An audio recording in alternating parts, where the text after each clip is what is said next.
What an introduction. I only wish my mother were here to hear it.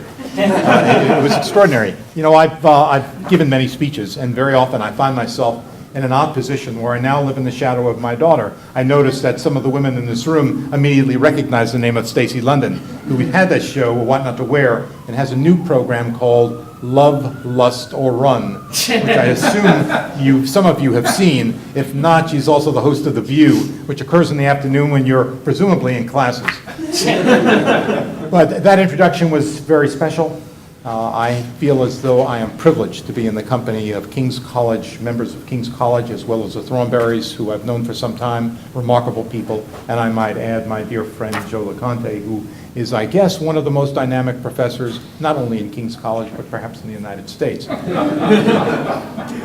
Let me say a few words in the way of introduction, because there's several parts attached to this. I normally do not give papers. I don't like to do that. I like to speak extemporaneously. But I will avoid doing that today because I have prepared a formal paper. But let me start by saying the following. Many years ago, I was engaged in research in Australia, and I came across an interesting document written by the Governor General in 1900. He was asked the question by many women in the UK about the chance of finding a mate in the land down under. These were women who were unmarried, they did not have a mate in their lives, and they were looking for a place where there were a lot of males. Well, since Australia was organized as a penal colony, there were a lot of males. Well, the Governor General received so many of these requests, he wrote one reply. He said, the chances of finding a male here are very good. He said, the odds of finding your mate in the future are very good. The problem is, the goods are very odd. And the reason why I mention that is because based on what I'm about to tell you, which is a kind of traditional analysis, it will seem very odd. To many people, this view of the humanities, this view of understanding the nature of what has happened in the academy is very odd to many. Let me start by referring to an article that was written in 2013 in the journal First Things that I very, very often enjoy by Professor Patrick Deneen. He's a wonderful scholar, by the way, although we have our differences. He contends that the decline of the study of great books, we'll start talking about great books before I get to the humanities in general, the study of great books of Western civilization is to be found in the very arguments within the great books themselves, the decline of great books. While these arguments do exist, their role and extent of their influence is difficult to assess. But let me give you some of the serious arguments about the great books. Admittedly, the reflexive use of critical thinking, which is one of the arguments that is very often used in conjunction with the great books, is an argument for the study of great books is absurd, since no one quite knows what critical thinking is or how to achieve it. Moreover, the essence of any thinking is related to knowledge, a knowledge core, and an experience base. Without these conditions, critical thinking is merely one more cliche in the armory of academic rhetoric. I remember when I was in the Dean's Group at New York University, there was a... Okay. Sorry. I was in the Dean's Group at New York University. The deans finally came to the conclusion, after looking at all of the distribution requirements, when you probably know something about that, you have what is ostensibly a Chinese menu at most universities in the United States, where you have humanities and social science, and you choose courses from one of those categories.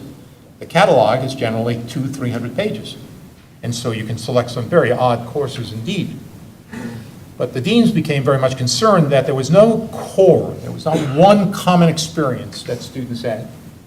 And so they decided to create a course called Critical Thinking. And one day I went up to one of the classrooms in the main building at New York University, and I listened to the professor deal with this subject. And he puts on the board the following statement. What happens, that's the following question, what happens when we run out of fossil fuels? Well, there were some very odd responses.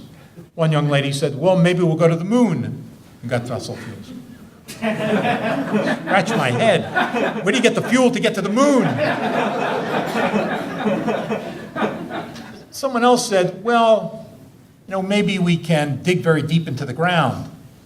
And there were odd responses of that kind, and then it occurred to me, how can anyone make sensible responses? That is, if you do not understand the laws of supply and demand, and you do not understand the relationship between pricing and supply, it becomes very difficult to make an economic argument. And if you know nothing at all about the essential laws of physics, it's very difficult to talk about the preservation of energy. Since if I move my hand, I can create energy, waves create energy. There are lots of ways of creating energy. So even if you ran out of fossil fuels, which I think is unlikely, there are ways of dealing with it. But if you know nothing about physics, and you know nothing about economics, and you do not have any history, and there's no background, it's very difficult to make a sensible observation.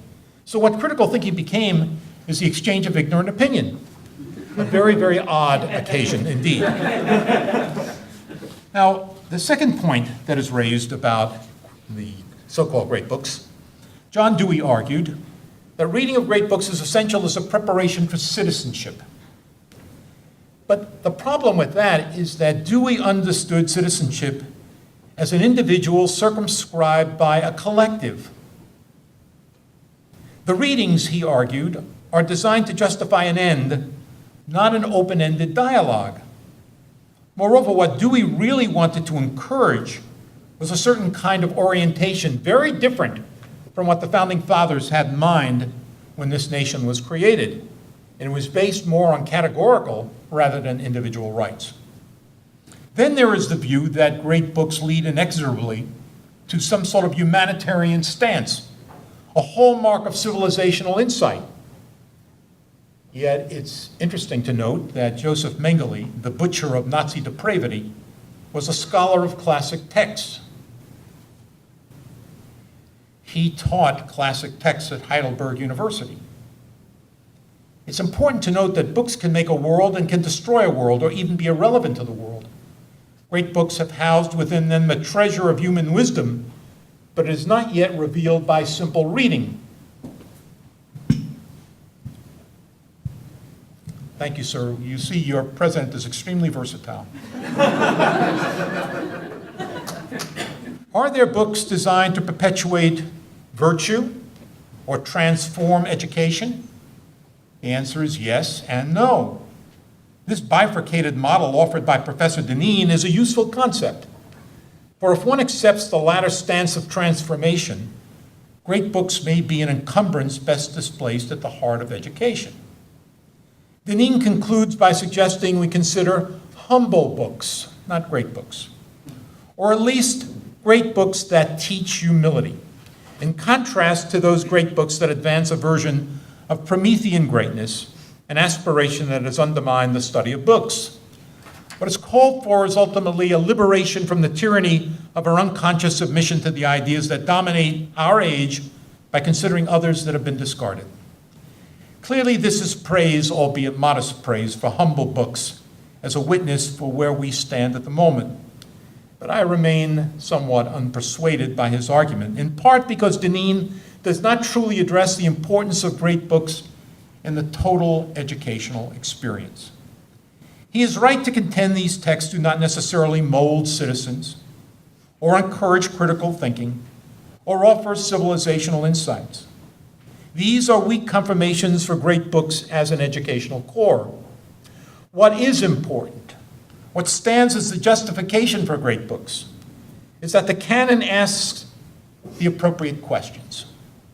Questions that, as Cardinal Newman noted, go to the very essence of education. Instead of being narrowly defined by disciplinary restrictions, great books cut across the human experience to ask, why are we here? How do we leave our mark? How do we control our inner desire? To whom do we owe allegiance and why? And recognizing the derision of death we all face, what gives life meaning?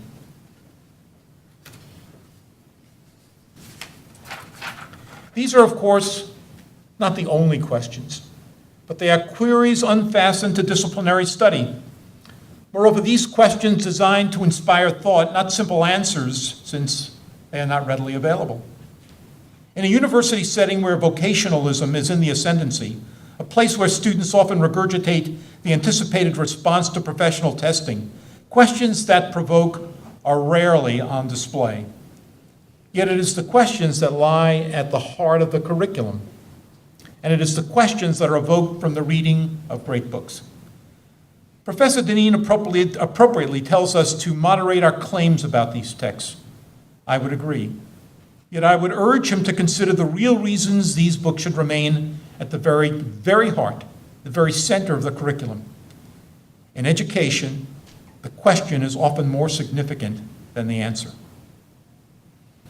Let me move from my conjecture on great books to the related and virtually twin topic of the humanities. I find myself in the odd position of addressing the question, as was brought to your attention today, why are the humanities disappearing? In most instances, my interrogators assume I will say something about the desire for vocational education in an environment where jobs are scarce. Clearly, that's an answer, but a partial and unreflective response in my judgment. Based on my experience in the academy for over 35 years, I have noticed an evolutionary condition far more significant and far more malignant than the rise of vocational education. For most of my academic life, I resided in a place called Western civilization. My leaders in this congenial home were Aristotle and Plato and Dante and Shakespeare and Tolstoy and Machiavelli and Mozart and Rembrandt, to name a few. My life, my views were cultivated by these people, and their work was imbibed as if mother's milk. They weren't always tranquil. In fact, on many occasions, they were disquieting, but they were my whole. They told me who I am, what I believe, and what questions about life I should ask. They were the guides in a complex and often dark world. What happened to my ideational home? It was cast down a slide into fragmentation and trivialization. There are scholars who will know about one or maybe two of these guides, but they no longer live in Western civilization. The common core is no longer common. The foundation of this home was a belief in the best that has been thought and written. Thank you, Matthew Arnold. Conditions that divide us, such as class, gender, and race, were subordinated to a common humanity, the glue that keeps the civilization intact. Now the civilization is split at the seams, disappearing before our eyes as a weight falling into the sea. There isn't a there. It is a civilization suffering from homelessness. What remains of the humanities are fragments, puzzle parts that don't connect. How can a student possibly appreciate the civilization in which he resides when he sees only fragments, division, and needless specialization? At Bowdoin, where I gave a speech very recently, among other places, personal judgment is disabled, crippled by theoretical borrowing. Every professor has a theory, usually imposed on students. The independence of consciousness, not to be confused with Clement Greenberg's apt line, "The herd of independent thinkers," is immune to the noise of selective history and the distraction of scholarly fashion. Should be at the heart of the educational struggle. Each year that passes, newly minted PhDs enter the ranks of the professoriate with new, arcane specialties. Did Hamlet suffer from an Oedipus complex? I actually heard professors talk about that. Was the know-nothing movement of paranoia, as Mr. Hofstadter once argued? These questions in themselves are reasonable, but they overlook the sweep and the depth of human experience. Those who graduate into the academy arrive never having lived in Western civilization. Now, I should make a point, by the way. It's a point that was made by Saul Bellow, although no one ever understood the context when he said, "Did the Zulus ever create a Tolstoy?" And it was an unfair comment, but you had to understand the context for it. There are wonderful things to read outside of Western civilization. The Upanishads, the Analects, there are great works.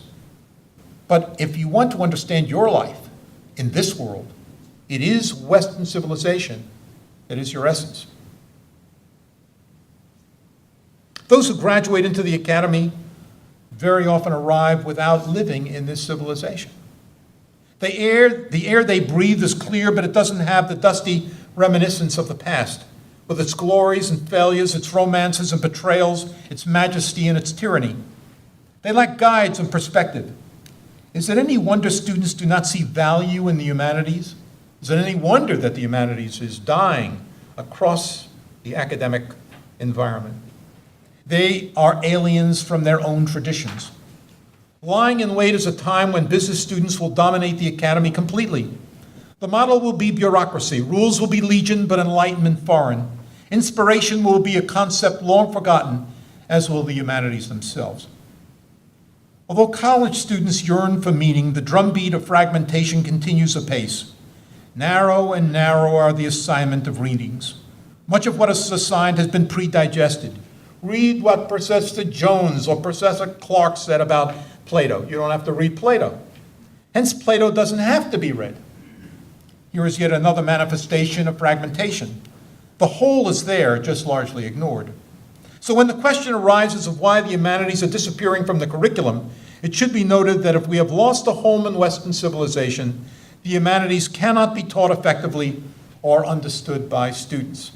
The catalog that refers to the humanities is mechanistic. There is a belief these courses may be necessary, but few can describe why this is the case. The defense rests. Western civilization is in retreat, and the standards we once knew evaporate like soap bubbles. Fragmentation is all that is left, and frankly, that isn't much to build a university on. It's one of the reasons why I have so much confidence in what you were attempting to do at King's College. It's one of the reasons why I have had the great privilege of having an office here and spending some time with Professor Thornberry and the people that I've come to know at this extraordinary institution. So our task is clear. Save Western civilization. Save it from fragmentation. Save it from trivialization. Save it from current fashions. Save it from theoreticians, from scholars without civilizational roots. As a young man, I went to college, if you don't mind a personal statement. I went to college to play basketball. It was the hardwood in the gym that meant much to me. Till that day, that moment, I enrolled in a seminar with Jacques Barzin and Lionel Trilling at Columbia. Like a Niagara, my mind was open in a world of ideas that was a literal fireworks. My loyalty was transferred from the gym to the hardwood on the library shelves. Most significantly, I came to reside in Western thought. From my experience, I would contend that only a revitalization of the humanities as an end in itself can draw students into an active, passive conversation with the past that can restore the vision of what we have lost. What I want from literature, from humanities, is what Lionel Trilling christened the aesthetic effect of intellectual cogency. Passages whose combination of thought and language, of form and content, are so seamlessly integrated that the pleasure one derives from understanding the text is almost physiological in nature. The humanities have always been a conversation among writers, thinkers, students who borrow, build upon, and deviate from each other's words. Forgetting this, we forget that aesthetics is not a social invention, that democracy is not an aesthetic category, and that the dismantling of hierarchies is tantamount to an erasure of history. Great is great. It is not relative. One may be a fan of Agatha Christie. She is not Shakespeare. We have an obligation to assert this hierarchical structure, to make judgments for our students and to help them appreciate what may be lost in the tangle of relativism. Hence my lamentation. Kafka may have noted, there is always hope, but not for us. I disagree. I believe in redemption. I even believe higher education can be saved from itself, and I like to believe it starts here. For those who are exceedingly pessimistic, I'd like to end on this story. It's a story, one of my favorite tales, tells about two individuals, one named Fast Eddie, who you've seen characterized in many films about the mafia in the 1920s. He was the legal associate of Al Capone. Fast Eddie would always find some technicality when a member of the Capone team was captured or facing indictment, and he would say, you can get them off if you understand these legal matters. He became one of the richest men in Chicago, as you might guess, since Capone paid him very handsomely. He was well known as a something dashing figure in this community, but he was thoroughly unethical.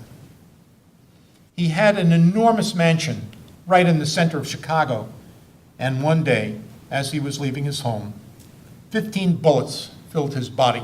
The assailants were never found, and that was because Capone thought that he could not be trusted.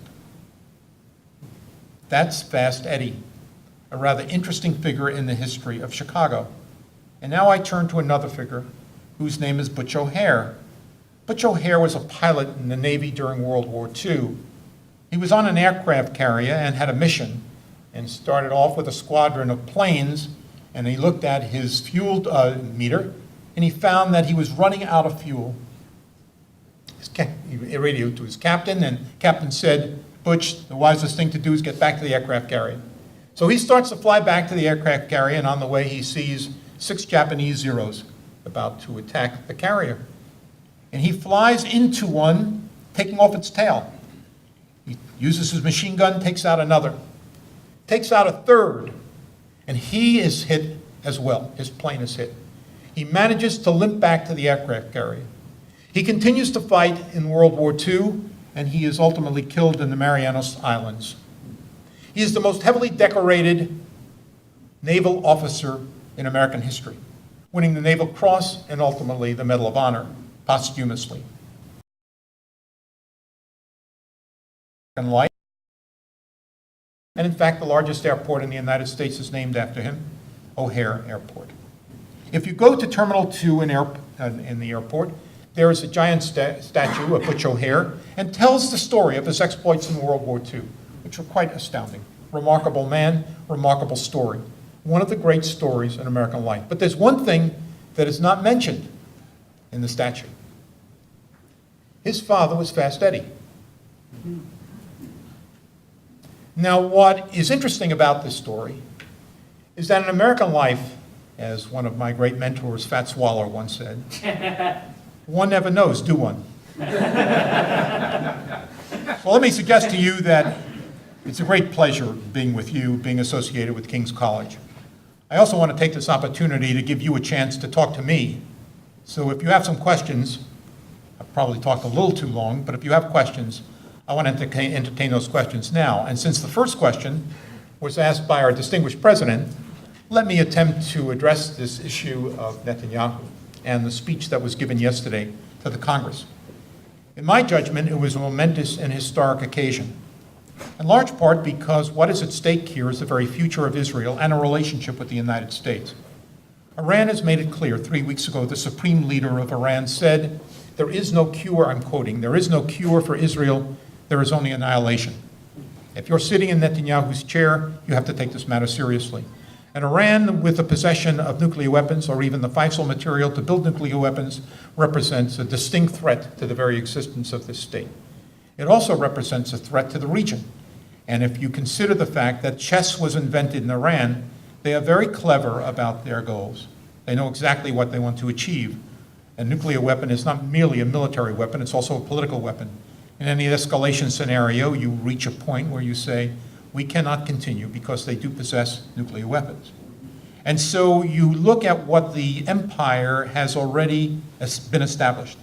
The empire suggests there are 4 capitals, as was pointed out by Netanyahu in yesterday's speech, one in Sana'a, one in Beirut, one in Lebanon. In Lebanon, of course, is Beirut, Damascus, and Baghdad. And so what is emerging here is a Shia crescent that could dominate the area. Several years ago, I met the Minister of Foreign Affairs in Iran, and I had I made the bold comment. I assume, sir, that you were very much interested in creating the Shia crescent in the Middle East. He looked at me, smiled, and he said, no, it's not the crescent, it's the full moon. So it was very clear what the Iranians have in mind. And there is a strategy that is necessary to deal with this matter. I've written a good deal about it, others have as well. I think you have to create a NATO in the Middle East. I think Netanyahu understands that. He will be an unregistered member of that coalition, but I think the coalition is emerging That includes, of course, Egypt and the UAE and Saudi Arabia and Jordan and Kuwait, what I call the Big Five. So I think that there are possibilities here, but unfortunately, I don't think that this administration sufficiently understands what's at stake, nor do I think they have an understanding of how to proceed. So I think that what Netanyahu has suggested is this is the catalyst. This is a speech that may change the character of foreign policy, at least I hope so. So that's a long-winded answer to your question, a very good question, but I'm happy to entertain other comments as well. Let's first of all thank Dr. Lund.